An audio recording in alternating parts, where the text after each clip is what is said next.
ইচ্ছা বা শখ সবসময়ই পূরণ করা যায় না, চাইলেও অনেক সময় পূরণ করা সম্ভব হয়ে ওঠে না।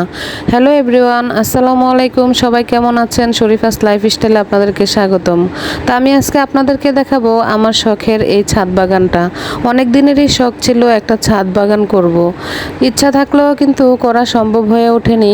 তো যাদের এরকম বাগান করার শখ আছে তারা কিন্তু গ্রামে থাকলে খুব সহসাই এই শখটা তাড়াতাড়ি পূরণ করতে পারে, যেহেতু গ্রামে জায়গাও অনেক বেশি আর মাটিও অনেক বেশি থাকে, তাই তাদের স্বপ্নটা অতি তাড়াতাড়ি পূরণ হয়ে যায়। আর আমরা যারা শহরে থাকি, ফ্ল্যাটে কিংবা বাসাবাড়িতে থাকি, আমাদের কিন্তু চাইলেও এই শখটা সহসাই পূরণ করা সম্ভব হয়ে ওঠে না।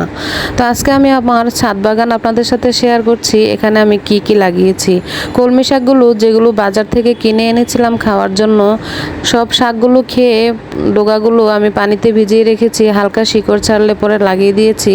গাছগুলো প্রায় অনেক বড় হয়ে গিয়েছে। আর দুটো জায়গাতে ডাঁটার বিচি দিয়েছিলাম, ডাঁটাগুলো অনেক বড় হয়ে গিয়েছে। এখানে একটা করলা গাছ দেখতে পাচ্ছেন, এটাও বেশ বড় হয়েছে মাশাল্লাহ। আর এখানে একটা দুন্দুল গাছ লাগিয়েছি, যদিও আরও আগে লাগানোর দরকার ছিল, দেরি হয়ে গিয়েছে।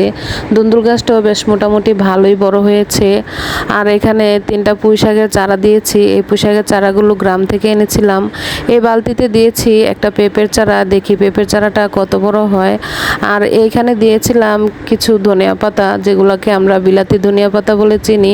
তো এই ধনিয়া পাতাগুলো খুব বেশি হয়নি, এর সাথে কি যেন একটা গাছ উঠে বসে আছে। আর এই টবে দিয়েছি আমি একটা আমড়া গাছ। এই আমড়া গাছটা কলমের, এটার সাথে ফুল ছিল কিন্তু ফুলগুলো ঝরে গিয়েছে। আর এখানে টবের মধ্যে আছে 2টা আম গাছ। এই আম গাছগুলো 1 বছর দেখবো বলেছিল কলমের, 1 বছর পর যদি আম না হয় তখন কিন্তু কেটে ফেলে দিব। এই ছোট ছোট বালতিতে দিয়েছি অনেকগুলো ভেন্ডি গাছ। আর এখানে দিয়েছি মিষ্টি আলু গাছ।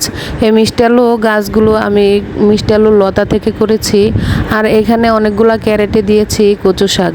এই কচু শাকের দেওয়াটা মূল উদ্দেশ্য হচ্ছে লতি খাওয়া।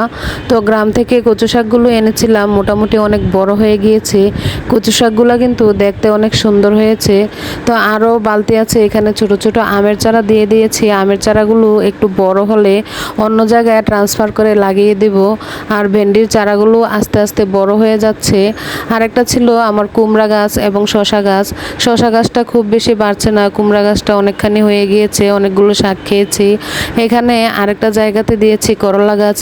এক জায়গাতেই একটা পুঁই শাক গাছ এবং বরবটি গাছ হয়েছে। দেখেন মাশাআল্লাহ কত সুন্দর করে বরবটি ধরে আছে। আর এই পুঁই শাক গাছটা কিন্তু প্রথমে একদমই অবস্থা খারাপ ছিল, মাত্র 2টা পাতা ছিল, অনেকগুলো দাগ ছিল, সহসায় বড় হয়ে উঠছিল না। তো অনেকদিন বৃষ্টির ফলে গাছটা মাশাআল্লাহ অনেক সুন্দর হয়ে গিয়েছে।